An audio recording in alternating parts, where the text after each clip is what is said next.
Kiera Nolan was already 5 minutes late when the elevator doors opened to the 28th floor and her heels snapped clean off. "Seriously," she hissed, gripping her resume folder and limping forward like a wounded gazelle in a pencil skirt. She didn't have time to panic. She had exactly one shot at getting an interview with CrestLane Media, a company so far out of her league, she might as well have been applying to rule a small country. But she'd done her research, prepped her pitch, and stalked their LinkedIn team so thoroughly she could name the receptionist's cat.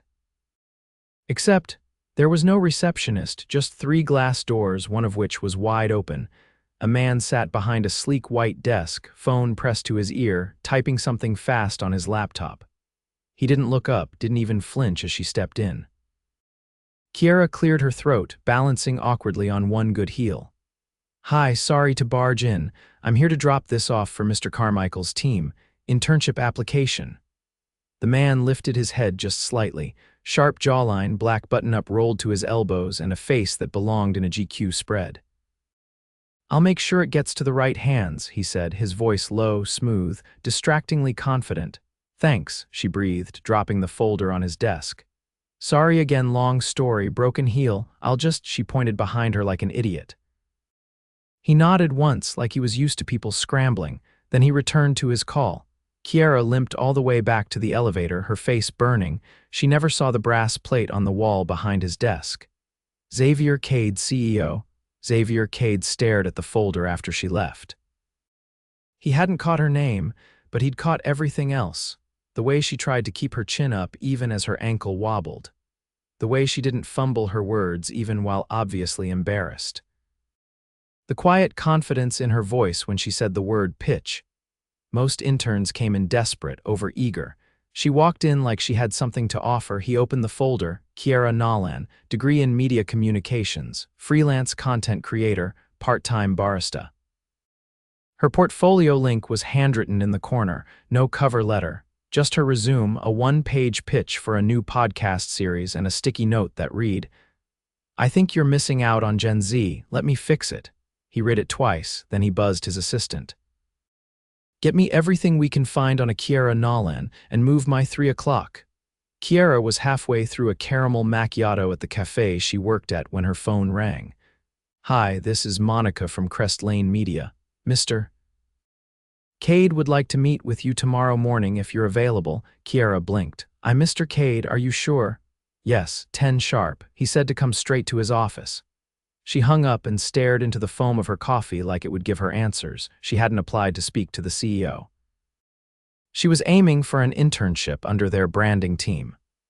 Why would Xavier Kade, gorgeous, untouchable billionaire CEO of one of the most powerful digital media companies in the country, want to talk to her? She didn't even know she'd met him. The next morning, she wore her best navy blazer and fixed the heel on her shoe with superglue and prayer. The elevator opened, and this time, the glass doors were wide open and a woman in a sleek black dress was waiting. "Kiera Nolan. Yes, Mr. Kade is expecting you." "Right this way." The woman led her through a corridor of glass-walled offices until they reached a corner suite with floor-to-ceiling views of the city, and there he was, the man from yesterday. No desk this time, just him standing near the window, holding a glass of what looked like whiskey, even though it was 10 in the morning. "Miss Nolan," he said, turning toward her. Kiera froze. That was your desk." He smiled at that. "Technically, it's a decoy. I like to work where no one expects me." Her mind raced. She dropped her resume on the wrong desk. She hadn't even tried to impress him. She'd limped in like a disaster, and now he was standing in front of her like he'd planned this. I'm sorry. I thought I was giving it to the receptionist." "You were," he said. "The universe just skipped a few steps." She blinked. "So, am I in trouble?" "Quite the opposite." Xavier crossed the room, handed her a printed copy of her pitch. "Your podcast concept, it's good, smart." Bold, she stared at the paper. "You rate it." "I don't call meetings for fun." "What do you want from me?" Xavier tilted his head. "I want to offer you a temporary project contract. You'll work directly under me for 4 weeks. If you impress me, I'll create a position for you." Kiera's mouth dropped open. Are you serious?" He nodded once. "You have ideas. I need people who can think like you." She hesitated. And you're just trusting a random girl who dropped her resume at the wrong desk. Xavier smiled again. I don't believe in accidents. Besides, I don't think you're random. She didn't know what shocked her more, the offer or the way her stomach flipped when he said that last word. By the end of the first week, Kiera was convinced working directly under Xavier Kade was equal parts thrilling and terrifying. He challenged every idea she pitched, but listened. He didn't hover, but he noticed everything. He sent her research at 2 in the morning and somehow remembered the way she took her coffee. He was intense, brilliant, infuriating, and he was definitely not just her boss, not when his eyes lingered on her a second too long during meetings. Not when he called her out of the blue at night just to ask her opinion on a campaign she hadn't even worked on. Not when he paused outside her office one evening and said quietly, I keep thinking about what you said, that we're missing something. I think you might be right. There was something in the way he looked at her, like he saw more than just a pitch deck and a pretty face, and every time he did, her heart beat louder. She wasn't supposed to fall for her boss. She definitely wasn't supposed to fall for a billionaire she didn't even know she'd met, but it was getting harder to pretend she didn't feel the shift, especially when he looked at her like she wasn't just another intern. She was something he hadn't expected, something he wanted to keep. Is that your 4th coffee today? Kiera glanced up from her tablet, startled to find Xavier leaning against the edge of the long mahogany conference table. He had a pen tucked behind his ear and his sleeves rolled up again, exposing a silver watch she hadn't seen before, sleek, minimalistic, probably worth more than her rent for a year. It's tea, she said, flipping the screen toward him. And technically my second. Xavier raised an eyebrow. Should I be worried you're working yourself into a caffeine-induced breakdown? You should be worried I'm about to fix your broken Gen Z engagement numbers with this outline, she countered, tapping the screen. He walked around the table, stopping beside her chair. Walk me through it. She did, quick, no frills, straight into the meat of her proposal. A 10-episode miniseries, each one centered around a different digital subculture, told through the lens of creators who built them. Not interviews, immersive storytelling. Real voices, real stakes, modern pacing. When she finished, Xavier didn't speak right away, he just looked at her. What? She asked. You said you'd fix it, he said, and you're actually doing it. Wasn't planning on failing, she muttered. He gave a low huff of approval, not quite a laugh. Keep going. They spent the next hour tearing through the concept, refining angles, adjusting structure. He never raised his voice, never overpowered her. He challenged her not to undermine, but to sharpen. By the time they finished, her tea had long gone cold. Don't rewrite this tonight, he said as he gathered his papers. Let it sit, come back to it tomorrow with fresh eyes. I wasn't planning to sleep anyway, she said half-jokingly. Xavier paused at the door, then turned. That's not something to be proud of, Kiera. She hadn't expected that. You don't think I should push harder? I think people who burn out early never get to the part where they win. Then he left, leaving her blinking after him, unsure if that was advice or a warning. The next morning, when she arrived at her desk, there was a box waiting for her, no note. No explanation. Inside was a pair of sleek black flats, designer, minimal, sturdy, and exactly her size. She stared at them, stunned. Hey, said a voice behind her. You're going to need better shoes if you keep running around this place. She turned. Xavier was already walking off, hands in his pockets like it hadn't meant anything, but it did. No one had ever noticed something she needed before she said it. Let alone a man who ran a multi-billion-dollar company, and that made everything more complicated. Because now she couldn't pretend this was just admiration. Not when he was paying attention to details that had nothing to do with work. Later that week, they ended up working late again. The office was nearly empty, city lights flickering outside the floor-to-ceiling windows. Xavier stood at the window, his tie off, top button undone. Kiera leaned back in her chair, exhausted but wired. Do you ever take a day off? She asked. He didn't look at her. Not really, she hesitated. Why? Because when I stop moving, I start remembering things I'd rather forget. Kiera didn't push. Something in his voice warned her not to. Instead, she asked, What would you be doing if you weren't here? He turned. You mean if I weren't running this? She nodded. He studied her for a moment. I'd be writing music. That caught her off guard. Seriously?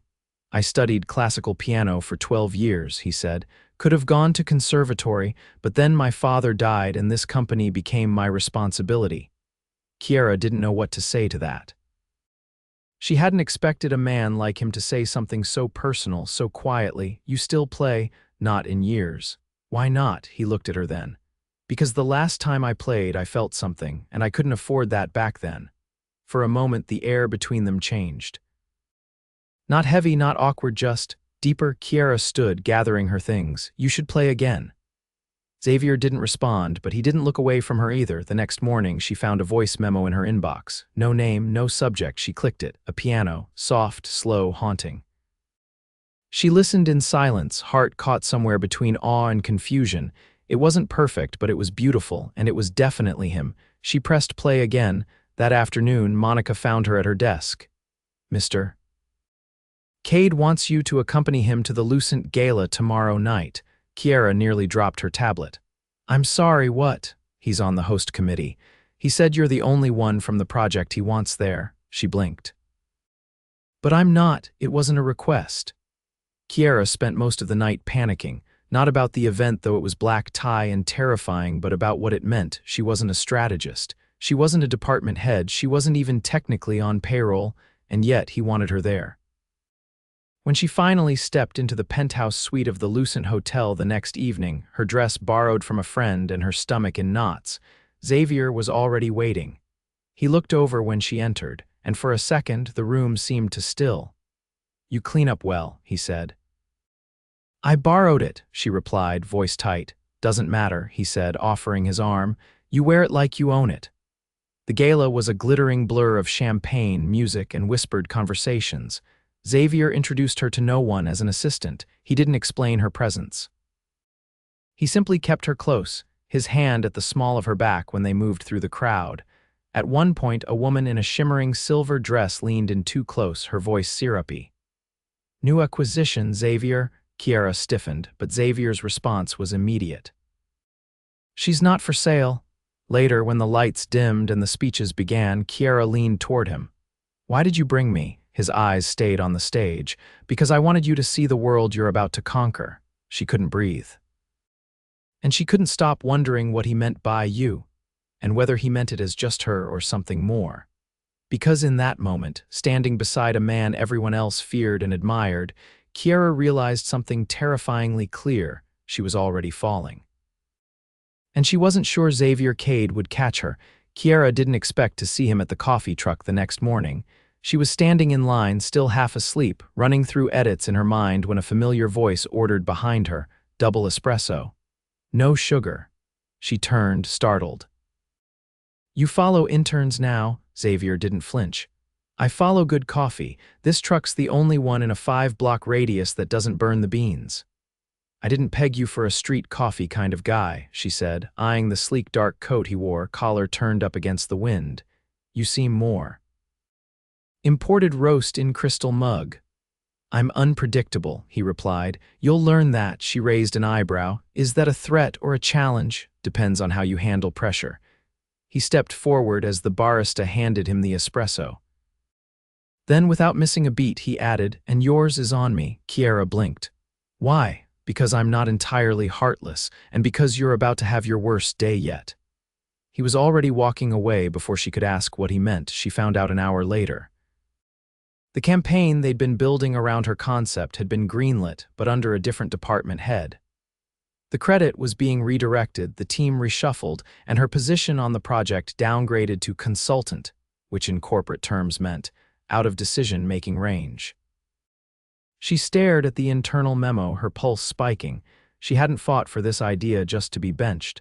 Not after everything she'd poured into it. She didn't wait. She walked straight to the executive floor, bypassed the assistant's desk, and knocked once before stepping into Xavier's office. He looked up from his screen, expression unreadable. They reassigned my project, she said. Did you know? I did. You let it happen. I let them think it was happening, he said, rising slowly. There's a difference. She folded her arms.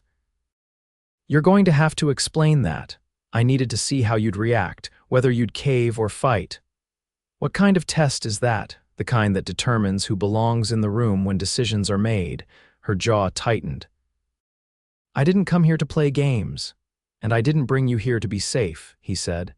I brought you here to build something that actually matters. Kiera's hands dropped to her sides. So what now? I just sit back and wait for someone else to take credit. No, he said, pulling open the drawer of a side cabinet. He handed her a slim black folder. You're going to lead the digital launch independently, under my name, with full creative control. She opened the folder. It was a direct authorization, signed. You already drew this up, she said quietly. I knew exactly how you'd react. Her breath caught, but she didn't let it show. You're playing a very dangerous game with my career. I'm not playing, he said, but I am betting. On you? She left his office with the folder clutched tightly in her hands and 1,000 thoughts racing through her head. She didn't want to owe him, but part of her already did. At the end of the day, she stepped into the elevator just as he was about to turn down the hallway. Walk with me, he said. She hesitated, then followed. They exited out onto a terrace she hadn't known existed, a private rooftop space with a view of the skyline that made her momentarily forget the chill in the air.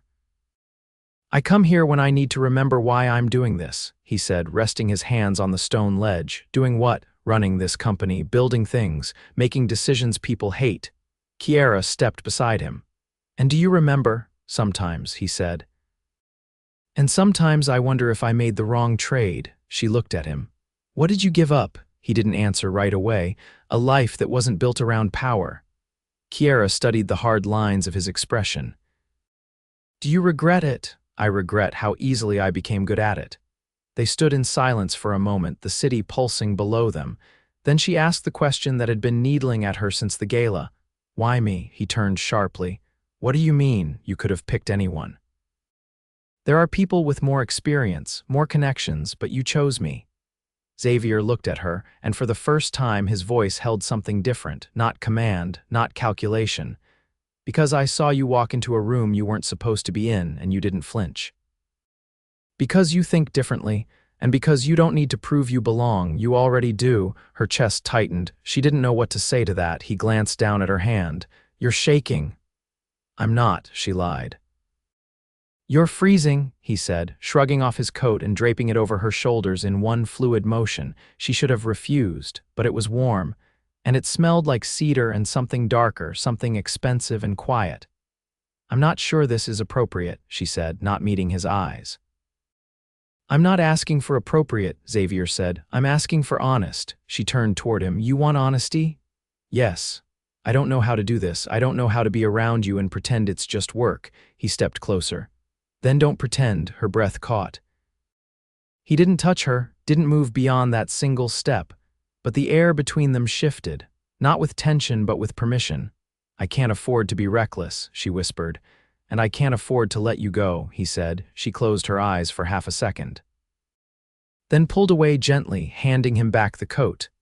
I need you to be my boss right now, not whatever that was. Xavier took the coat, folded it over his arm. You'll have the launch meeting on Monday. You'll present directly to me. And after that, if you still want answers, I'll give them. He didn't wait for her to respond. He walked away first this time, leaving her on the rooftop, heart hammering and mind spinning with questions she couldn't afford to ask yet. But one thing was clear, he didn't just believe in her. He wanted her, and the only question left was how long she could keep pretending she didn't want him to. The launch meeting was held in a private screening room on the 32nd floor, a space so sleek it made Kiera's throat dry. The kind of room where decisions were made that shaped industries. Every major executive from CrestLane Media was present, seated in tiered leather chairs with digital tablets glowing in front of them.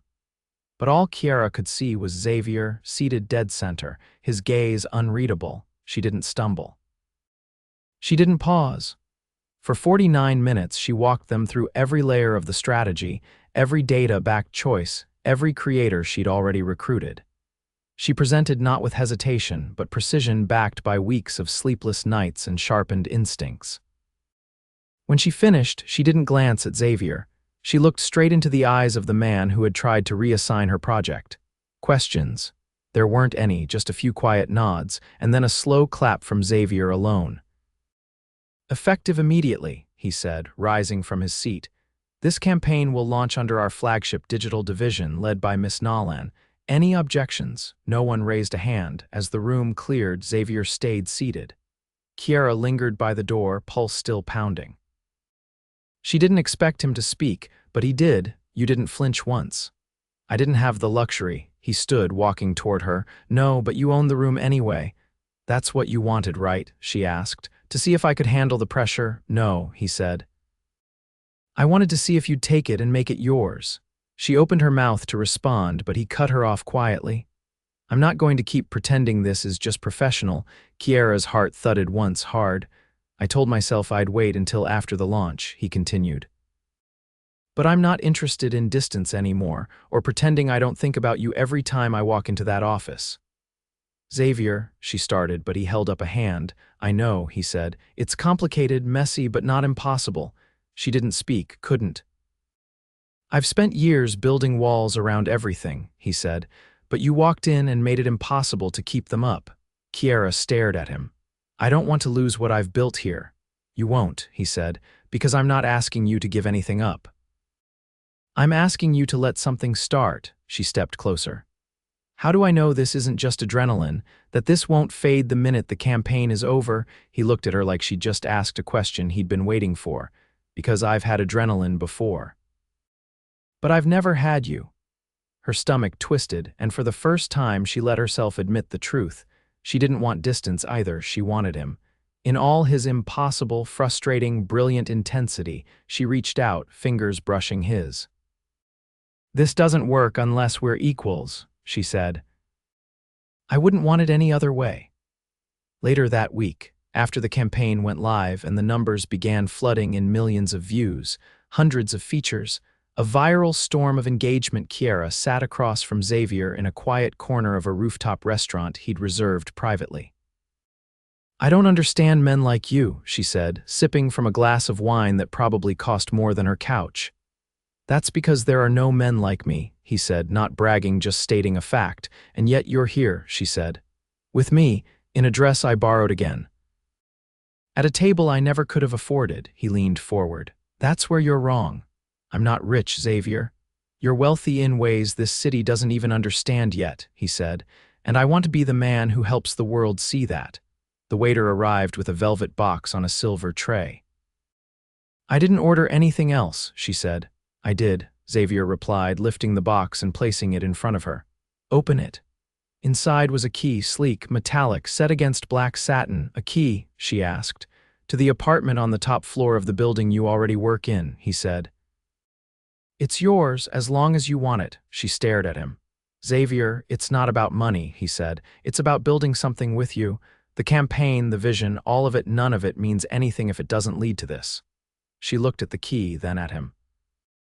"I don't want to be your project," he shook his head. "You were never my project. You're the one who made me want more." She didn't answer. She stood instead, walked around the table and sat beside him. And for the first time she pressed her lips to his, not tentative, not uncertain.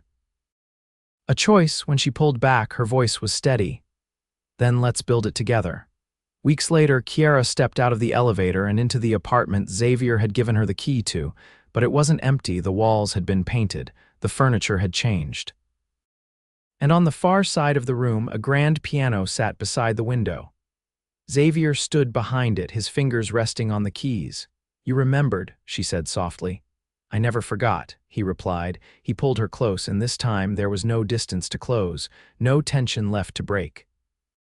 Just the two of them. Standing in the space they'd earned, Kiera had walked into the wrong office, but it turned out it was exactly where she needed to be. Because in the end, she didn't just find a career, she found everything. The rain began just as Kiera stepped onto the sidewalk outside the CrestLane building. Not a drizzle, one of those sudden, determined downpours that turned the city into a blur of headlights and umbrellas. She didn't have one. Before she could even turn back, a black Bentley pulled up to the curb, the rear door swinging open. Xavier leaned out slightly, completely dry and calm as always. "You're not escaping a rooftop dinner that easily." "I didn't know dinner involved a storm," she called over the rain, shielding her head with her bag. "It involves a roof, a chef, and you. Get in." She slid onto the soft leather seats, water dripping from her sleeves. "You could have just texted me to wait inside," she said, pulling her damp hair away from her face. "I could have," he said, handing her a warm towel from the console, "but I preferred the dramatic rescue." The car pulled away from the curb, gliding through the rain-slick streets. The city outside was a blur of gold and gray, but inside the car it was silent, warm, and filled with the scent of bergamot and leather. She leaned back into the seat, finally letting herself breathe. "I've been thinking," he said after a beat. "Dangerous start," she replied, glancing at him. "I want to shift the launch's next phase to international syndication. You're the only one I trust to lead it." Her eyes widened. "You're serious?" "I've already secured the licensing contacts. If you want it, it's yours. Full creative freedom, bigger budget." She stared at him. "That's massive."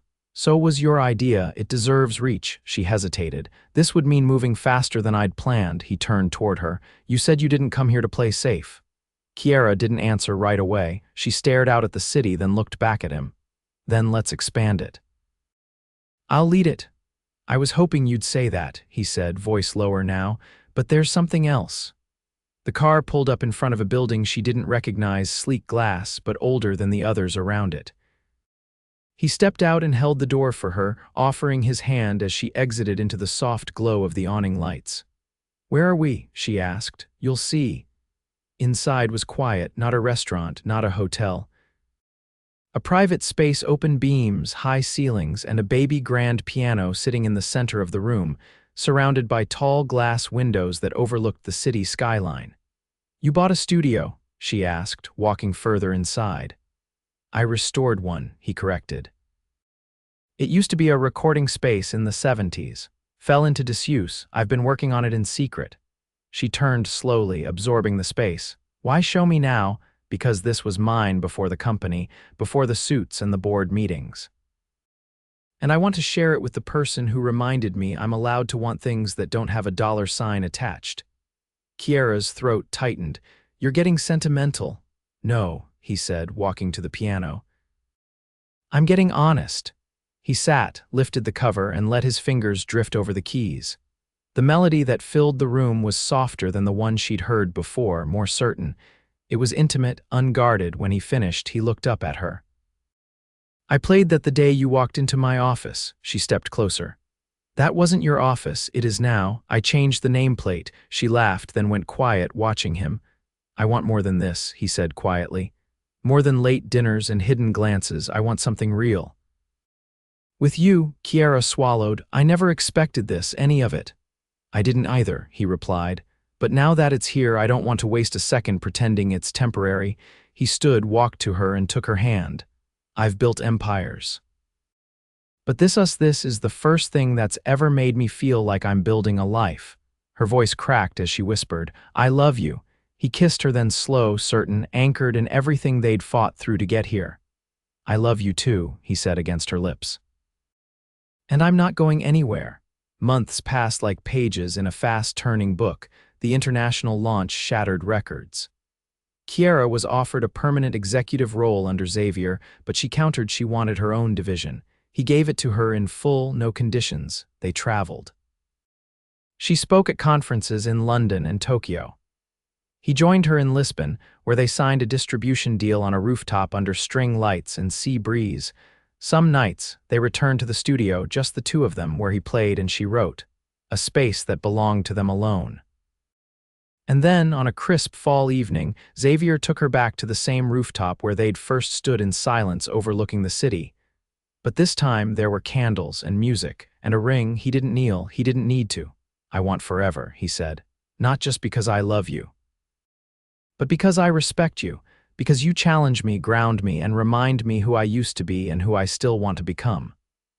Kiera's answer was a kiss, fierce and unwavering. They married in the studio 6 weeks later. No press, no spectacle. Just them, a few close friends, and a pianist who played Xavier's song as she walked toward him. Afterward, they danced barefoot on the old hardwood floor. Kiera looked up at him, her hands around his neck, and whispered, So this is what building something real feels like. Xavier kissed her temple. No, this is just the beginning. And it was. In the years that followed, they built more than a company. They built a partnership. A life filled with late-night brainstorms, quiet piano sessions, and mornings spent watching the city wake from the balcony of their shared penthouse. No more questions. No more games, only the certainty that they had chosen each other fully, fearlessly, forever.